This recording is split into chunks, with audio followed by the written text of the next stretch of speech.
हाँ देखिए, आज की क्वेश्चन लाए हैं प्रॉफिट एंड लॉस से। और आपको ये क्वेश्चन समझाया जाएगा एक नई ट्रिक के साथ। देखिए कैसे सॉल्व होते हैं।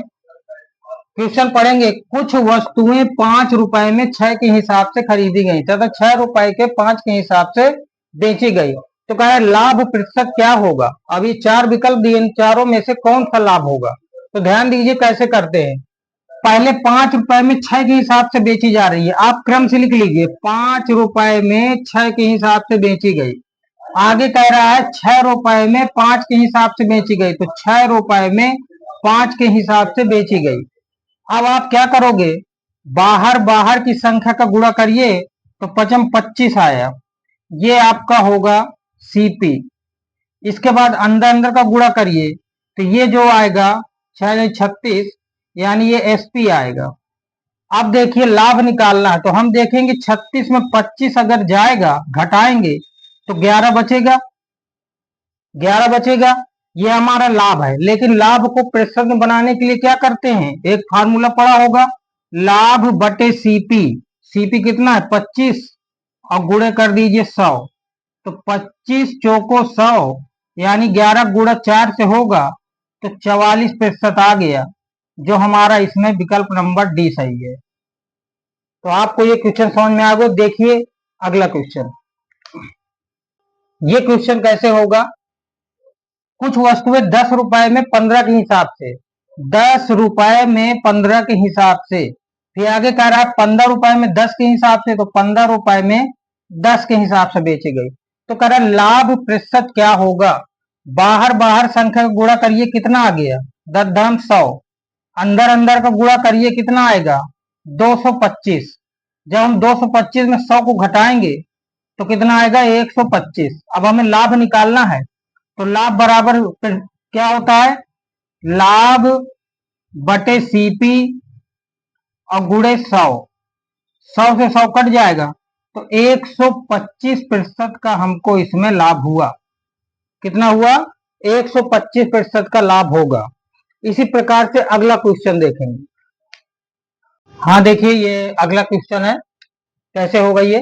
इसमें कह रहा है कुछ वस्तुएं 5 रुपए में 4 के हिसाब से खरीद रहा है, 8 रुपए में 6 के हिसाब से उसे बेच रहा है, उसे क्रय विक्रय में कितने प्रतिशत लाभ या हानि हुई।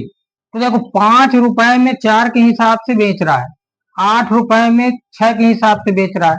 तो मैंने बताया बाहर बाहर की संख्या का अगर गुणा करते हैं तो आपका सीपी आ जाएगा। कितना आ जाएगा 5 छक्का 30। अंदर अंदर का गुणा करेंगे तो ये एसपी आ जाएगा। कितना आएगा 8 चौको 32। अब देखिए दोनों में डिफरेंट कितने का है, डिफरेंट ये 2 का है, यानी 2 का हमें लाभ हो रहा है। 2 का हमें लाभ हो रहा है, तो 2 का लाभ हो रहा है तो 2 बटे सीपी कितना है 30 गुणा 100। तो हम 0 0 काट देंगे, ये आ जाएगा 20/3, यानी 6 सही 2/3%। ये हमारा आंसर आया। हाँ देखिए ये अगला क्वेश्चन आया। ये अगला टाइप का क्वेश्चन है। अब ये अगला टाइप का क्वेश्चन किस तरह होगा, देखिए समझते हैं। हमें वही ट्रिक अपनानी है जो हमने अभी तक अपनाई है, ये भी उसी ट्रिक से हो जाएगा। चावल का दाम 25% बढ़ गया, जिससे 400 रुपए में 10 किलोग्राम चावल कम मिलता है। तो चावल का नया भाव ज्ञात कीजिए। ध्यान दीजिएगा, हम हमेशा देखो 100 मान के चलेंगे। इसमें हमने माना कि शुरुआत में चावल का भाव कितना रहा है 100, ये रहा है 100 से मान के चलेंगे। 100 के बाद जो भी चीज लिखी है उनको लिख दो।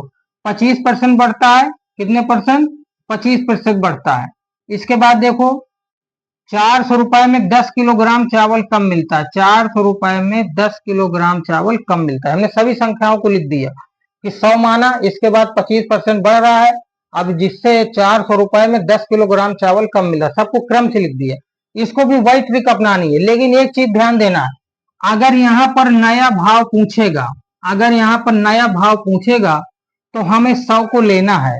अगर यहाँ पर पुराना भाव पूछेगा तो पुराने में देखो 100 की जगह कौन सी संख्या लेंगे। अगर 25% बढ़ रहा है तो 100 में 25 जुड़ जाएगा तो कितना हो जाएगा 125 हो जाएगा, ये हो जाएगा।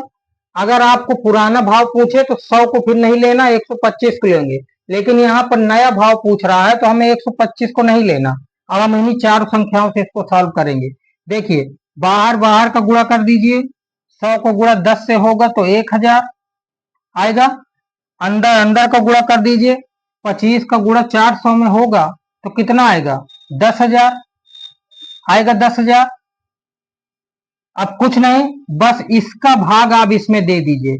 3 जीरो से 3 जीरो ये अगर कट जाएगा तो कितना बचेगा? 10 रुपए बचेगा। तो यही आपका आंसर हो जाएगा कि चावल का जो नया भाव है वो 10 रुपए प्रति किलोग्राम है। अगला सवाल में आते हैं। हाँ देखिए, उसी तरह का बिल्कुल just same to same question. चावल का दाम 10% बढ़ गया, जिससे 440 रुपए में 2 किलोग्राम चावल कम मिलता है। चावल को पुराना भाव ज्ञात कीजिए। इसमें अब पुराना भाव पूछ रहा है, उसमें कितना पूछ रहा था? नया भाव पूछ रहा था, इसमें पुराना पूछ रहा है। तो मैंने बताया जब पुराना पूछ रहा हो हम 100 मानेंगे। तो देखिए 100 मान के बाद ये संख्याएं लिखेंगे। चावल का दाम 10% बढ़ता है तो 10% लिख दिया। फिर 440 रुपए में 440 लिख दिया। 2 किलोग्राम चावल कम मिलता है तो 2 लिख दिया। अब हमें पुराना भाव पूछ रहा है, तो 100 में से अगर ये 10% बढ़ जाएगा तो कितना हो जाएगा? 110 हो जाएगा। तो 110 हुआ, तो पुराना भाव पूछा है इसलिए हमें 100 को नहीं लेना। अब हमें इन चार संख्याओं से मतलब है। तो देखिए बाहर बाहर का गुणा करिए, 110 का गुणा 2 में होगा तो कितना आएगा? 220 आएगा। अंदर अंदर का गुणा करिए तो कितना आएगा? 4400 आएगा।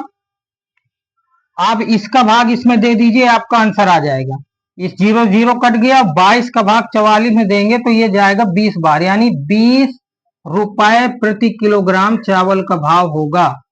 तो देखिए, अगर ये वीडियो पसंद आया हो तो इसको लाइक जरूर करिएगा। मिलते हैं अगले वीडियो के